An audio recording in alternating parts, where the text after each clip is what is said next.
Excuse me, I don't live here. I'm such after someone that live here. Can you help me?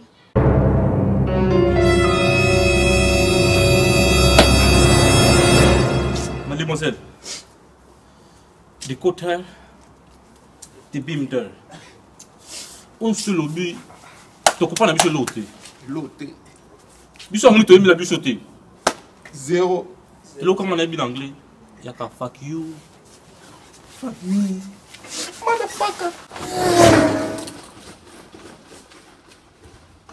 Fuck. Excuse me, do you know where the... Mama, ikut cer di binda.